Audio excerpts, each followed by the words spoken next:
Wewe askari, wachana na hao wananchi. Wewe achana na hao wananchi wakuja hapo. Basi wananchi wa Keses, hamjambo? Keses chamgei. Omune. Bwana Yesu asifiwe. Hebu nione kwa mikono. Bwana Yesu asifiwe. Hey. Yaani muko area. Na hata mimi niko area. Hey, na mumekuja? Kwani iko maneno gani? Ama ni salamu ya mwaka mpya? Happy New Year. Happy New Year. Hey. Basi watu wa Keses, watu wa Uasin Gishu, kwanza mimi nataka niwashukuru sana kwa kutukaribisha hapa nyumbani. Nataka tena niwashukuru kwa sababu ya kura zenu na maombi yenu. Mimi nataka niwahakikishie ya kwamba tukisonga mbele, Kenya inasonga mbele. Mimi nimefika hapa Uasin Gishu kwa sababu ya ile kazi mulinipatia na serikali yetu ya Kenya Kwanza. Hiyo kazi mulituambia ya kwamba tubadilishe Kenya. Ni kweli ama si kweli? Na mimi nataka niwaambie Kenya inabadilika. Kwa mapenzi ya Mungu, ile kazi mulitupatia inatembea kama risasi. Mnanielewa? Wachana na wale wako wa mitandao, wanasema fitina, wanasema uongo, wanaendesha porojo. Mimi nataka niwaambie wale, kwa sababu hawataki Kenya iendelee mbele. Mimi nawaambia Kenya itaendelea mbele kwa sababu hiyo ndio mapenzi ya Mungu, sio mapenzi yenu. Mimi nataka niwaambie, those who are sabotaging or believe they can sabotage the development of our nation, the progress of Kenya, I want to tell them for free, they will not only fail, but they will fail miserably. Because Kenya will go forward. Tuko pamoja ama tuko pamoja? Leo mimi nimekuja hapa katika project hii ama program hii. Na hii program ni ya Uasin Gishu na ni ya Kenya mzima. Na ni ya Keses na ni ya constituencies zile zingine zote za taifa letu la Kenya. Kwanza mimi nataka muelewe leo tumefika hapa kwa sababu tulikubaliana na nyinyi ya kwamba tusukume stima ifike kwa manyumba ya wananchi wengi zaidi. Tulikubaliana hatukukubaliana? Mimi nataka niwaambie hivi. Nikiongea na nyinyi, serikali ya Kenya tumetafuta pesa bilioni 36 ya kuunganisha stima kwa manyumba ya wananchi 1464 katika awamu ya kwanza. Awamu ya pili pia tuna negotiate. Kabla ya mwisho wa mwaka huu tutaendelesha hiyo program. Target yetu kwa miaka mitatu ijayo ni kuunganisha wananchi 1,000,000 wengine wapya katika huduma ya stima kila sehemu ya taifa letu la Kenya. Kwa sababu hiyo ndio kazi mlitupatia na mimi nawahakikishia hiyo ndio kazi tutatimiza. Na hiyo program inaendelea. Nikiongea na nyinyi saa hizi, mumeona magari za hapa. Nimetoka hapa kijiji yenu hii, nimekutana na mtu anaitwa Simon Arap Nyango hapo. Yeye na wenzake wa hapo tumewapatia milioni 14, tumeunganisha manyumba 386 kwa huduma ya stima. Hiyo program iko complete na hii ingine inasonga mbele. Tunaelewana jameni? So let me tell the country that this country is making progress, and the progress of Kenya will not be sabotaged by saboteurs who are against the progress of our nation. This country is moving forward. On matters of rural electrification, let me say the following.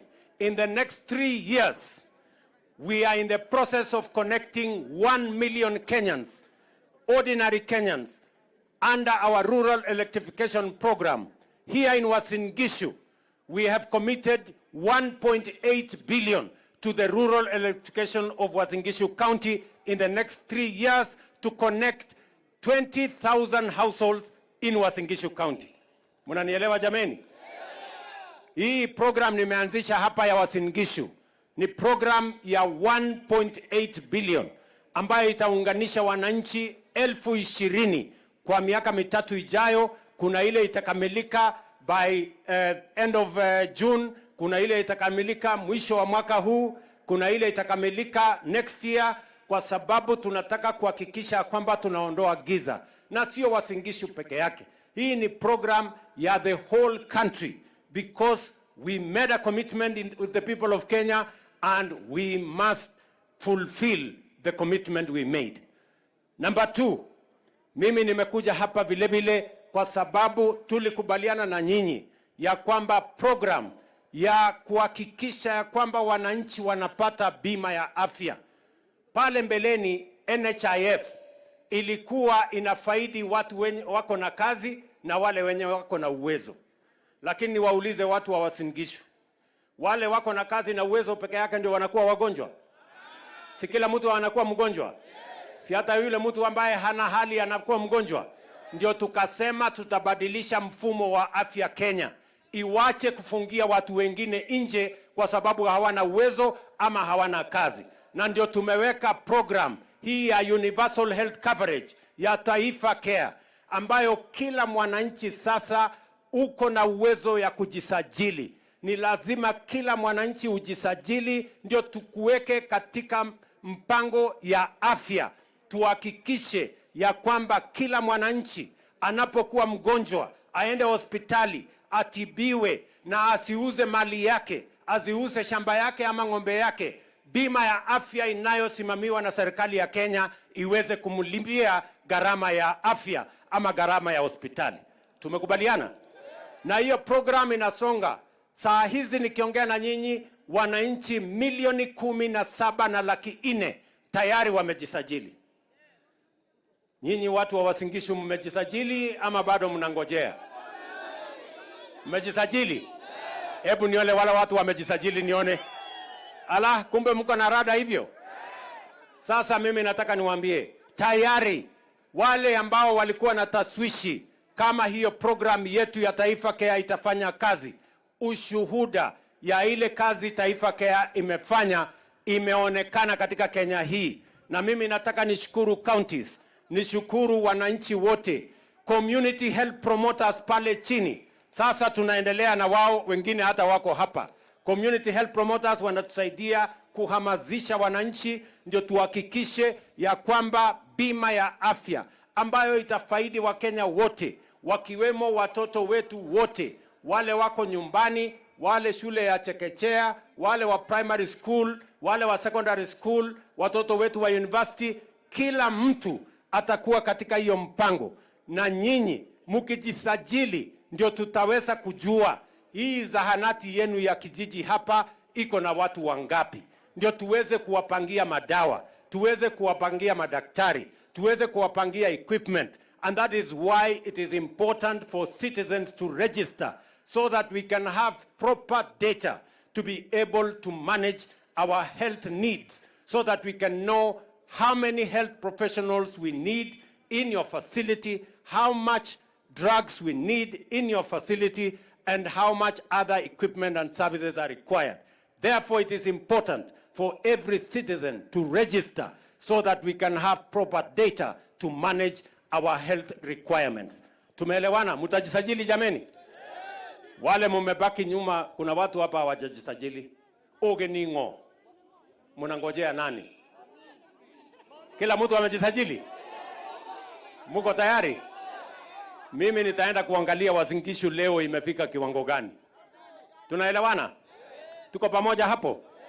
Vile vile, mimi nimekuja hapa na niwaeleze Kenya inasonga mbele. Tulisema ya kwamba tutasimamia mambo ya kilimo sawa sawa. Tutapunguza gharama ya mbolea, tutaondoa mabroka, tutahakikisha kwamba bei ya maziwa ni sawa sawa, tutahakikisha ya kwamba tunazalisha chakula ya kutosha, tuondoe njaa. Mimi nikiongea na nyinyi leo, nyinyi ni mashujaa wa kuzalisha chakula. Hii Kenya, wale walikuwa wanahangaika na masufuria kwa kichwa kwa sababu bei ya unga ilikuwa imepanda mpaka 240. Sasa bei ya unga ndio hii imeteremka, iko 120, 100 ikiteremka kwenda chini. Ni kweli ama si kweli? Mambo ya sukari, mama hapa amesema hata imefika 80, si ndio? Hapa hii gorogoro siku hizi ni inauzwa pesa ngapi hapa? Si namna hiyo? Mambo ya sukari ambayo tulikuwa tunaagiza kutoka nje miaka hii yote, sasa wakulima wetu wa sukari wa miwa wamezalisha miwa ya kutosha kwa sababu ya ile usimamizi tumeweka. Kampuni zilikuwa zimefungwa, tumefungua.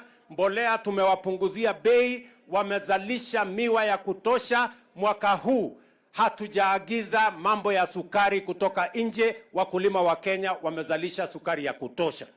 Nyinyi tuliwaambia bei ya maziwa ilikuwa saa zingine 40, ilikuwa saa zingine 35. Tumeambia KCC sasa walipe 50 shillings to the farmer, wale watu wengine wapate ile marupurupu iko juu. Tunaelewana ama tuelewane? Na hiyo program tumeisimamia vizuri. Ile maneno ingine ambayo tumefanya ni kuhakikisha kwamba tunasimamia mambo ya chai, mambo ya kahawa, mambo ya avocado. Export ya Kenya inazidi kusonga mbele, na mimi nataka niwahakikishie ya kwamba this country is going to go places, and our interventions, our programs, our subsidy of fertilizer is bearing fruit. Tumekubaliana jameni? Vile vile mimi nataka niseme nikiwa hapa, vile tulikubaliana pamoja na nyinyi na tukasema masomo ya watoto wetu tuweze kusimamia vizuri. Pale nyuma kulikuwa na taharuki, watu hawakujua hii CBC itaenda wapi, na nikaweka jopo maalum ikapangua mambo ya CBC mpaka tukaweka taratibu ya sawasawa. Leo katika taifa letu la Kenya, kwa sababu ya hiyo mpango yetu, tumeajiri waalimu 76,000 wapya wa kufundisha watoto wetu, and that is why we have better education outcomes this year. Ile mtihani ilitoka jana, watoto wetu wamefanya bora kuliko mwaka uliopita. Watoto wetu wasichana wamefanya bora kuliko ile miaka iliyopita. Ile masomo ya STEM ya science imefanya vizuri kuliko ile imepita mwaka uliopita, kumaanisha ya kwamba our education is marching forward. Ile university ambayo ilikuwa na matatizo makubwa, sasa tumeanza kuyatatua using our new funding model. Na ile mambo ingine yote ya mambo ya masomo ya watoto wetu tumeipangia vizuri. Mimi nataka niwaambie, Kenya iko imara. Musikubali kuwekewa fitina ya porojo na uongo na watu wa mitandao ambao hawana mpango mbadala na hata hawana mpango yoyote. Tuko pamoja ama tuko pamoja? Mumenielewa? Tusonge mbele ama mnasema tusikie hao watu wa story? Tusonge mbele. Tusonge mbele na kilimo. Tusonge mbele na ile kazi nyingine yote mmetupatia. Kenya isonge mbele. Kwa hivyo mimi nataka niwaambie ya kwamba we are marching forward as a nation. We have done our bit in making sure that we stabilize the economy. Pale ambapo kulikuwa na matatizo ya uchumi, nyinyi mnajua dola ilikuwa imepanda mpaka karibu 160 na kitu. Leo dola tumeiteremsha imekuja 120 something. Ni kweli ama si kweli? Inflation ilikuwa 9.6%. Sasa inflation tumeiteremsha chini mpaka imefika hapo 2.7, 2.8. The lowest in 20 years in the Republic of Kenya. Alafu kuna watu wanataka kutuambia ati mambo sijui. Mimi nataka niwaambie wale ambao wanapangana na mambo ya porojo na uongo. Sisi tuko na nyinyi bumper to bumper. Na musiongee mapema. Mambo bado. Mambo bado. Ama namna gani jameni? Hawa watu wasituletee, and we will not allow them to destroy our country. We will not allow them to spread rumors and falsehood and propaganda against the progress of our nation. We will stand firm. We are going to be focused in making sure we take the destiny of our country forward. Mambo ya housing inaendelea hapa Eldoret. Hapa Uasin Gishu tayari nyumba 7,000 zinajengwa Uasin Gishu. Vijana zaidi ya 3,000 wako kazini hapa Eldoret. Ni kweli ama si kweli? Pale Kidiwa inaendelea. Pale Pioneer inaendelea. Pale Railway Station inaendelea. Pale Kimumu inaendelea. Na mimi nataka niwaambie masoko vile vile tulisema tunajenga masoko. Uasin Gishu County, hii county ya Uasin Gishu, tumewapatia 2.2 billion ya market. Kujenga market 11 mpya Uasin Gishu County. Ile kazi Unasema iwekwe Jerus wapi? Nataka Jerus hapa. Mi viketia Jerus kala ngamangeri. Okwe kuiga Jerus. Mnasema tuweke Jerus moja. Haya, kwa sababu mmesema tuweke Jerus moja, nitatafuta milioni 50 tuweke Jerus. Sawa sawa. Tuko pamoja. Bora mufanye biashara. Si ndio? Muko na bidhaa ya kuja kuuza? Ama nyinyi ni wale wa kufunga duka saa 11? Pale tutaweka stima. Tutaweka cold room. Tutaweka maneno hiyo ingine. Tunataka biashara ifunguliwe mpaka saa 6 ya usiku. Lakini sio biashara ya sikalame. Biashara ya kuuza bidhaa mazao yenu ya kutoka shambani. Sijui kama tumeelewana. Tuko pamoja? Hiyo kazi yote tunataka tufanye tukiwa pamoja, tukipeleka taifa letu la Kenya mbele. Hiyo ile kazi ambayo imebakia sasa kwangu ni kazi ya hii barabara. Si ndio? Hii barabara zetu sasa hapa ndio nimezipangia mwaka huu. Mtaona mambo ya barabara mwaka huu ikiendelea. Kwa sababu pale nyuma, kwa sababu ya pesa nyingi zinazohitajika barabarani, uchumi ilikuwa imeenda segemnege. Lakini sasa nimenyorosha uchumi na sasa hii maneno nitapanga maneno ya barabara, tanyorosha barabara kila mahali. Mliona nilianzisha jana na tunataka tuendelee mbele pamoja. Mwisho, mimi nataka niwaulize ndugu zangu watu wa Uasin Gishu. Tumekubaliana ya kwamba njia ya kupeleka Kenya mbele, njia ya kuhakikisha ya kwamba transformation ya Kenya inakimbia kwa kasi ni kuunganisha Wakenya wote bila ya kujali dini ama kabila ama mirengo ama sehemu mtu ametoka. Tuungane sisi wote kwa sababu Kenya hii haiwezi kufaulu pande moja. Kama tunafaulu kwa pamoja. Mimi nawauliza watu wa Uasin Gishu, mnakubali tuunganishe Kenya iwe moja? Mnakubali tuungane ama mnataka tutengane? Mnasema tuungane. Mumependelea ya kwamba hata ile serikali ya broad base tuingie ndani sisi wote tupeleke Kenya mbele? Hebu nione wala wanasema tuungane. Kuna watu wengine hatu wananikasirikia hatu kwa sababu nimeunganisha Kenya. Hatu wanataka Kenya ya kutengana. Kuna mwananchi hapa anataka Kenya ya kutenganisha watu wengine? Mnasema tuungane? Tushirikiane? Mimi nawauliza viongozi wenzangu. Viongozi wale ambao katika vichwa vyenu mnafikiri ya kwamba mtatenganisha Kenya muendeshe siasa ya chuki na migawanyiko. Mimi nataka niwaambie you will fail and you will fail miserably, because this country can only move forward if we are united, if we are together, and that is how we are going to have a nation that all of us are going to be proud of. And I am going to stand firm in uniting the people of Kenya against all odds, against all the naysayers, because Kenya must make progress, and this is the moment for Kenya to make progress. Tumeelewana jameni? Hayo gashine. Mnasema tuendelee ama siendelee? Tuendelee ama siendelee? Mama gegichu. Chao ko se chao? Toko sak jangun bwana. Okase? Si wasiwasi mi. Anyway, mama jamaa ngaleko janga. So mimi nimeshukuru sana, nimefurahi sana kufika hapa Uasin Gishu. Asante sana viongozi wote, na tushirikiane. Ya muhimu sasa ni nyinyi vijana. Vijana tuko? Vijana tuko? Mimi nataka niwaambie vijana, mjipange vizuri. Mmesikia hii miradi yote nimetangaza pale, tunahitaji vijana wa kufanya kazi. Housing, tunahitaji vijana wa kufanya kazi. Market, tunahitaji vijana wa kufanya kazi. Export ama labor mobility, wale vijana wanaenda kufanya kazi nchi za nje. Vijana zaidi ya 1280 tayari in the last 2 years wameenda nchi za nje.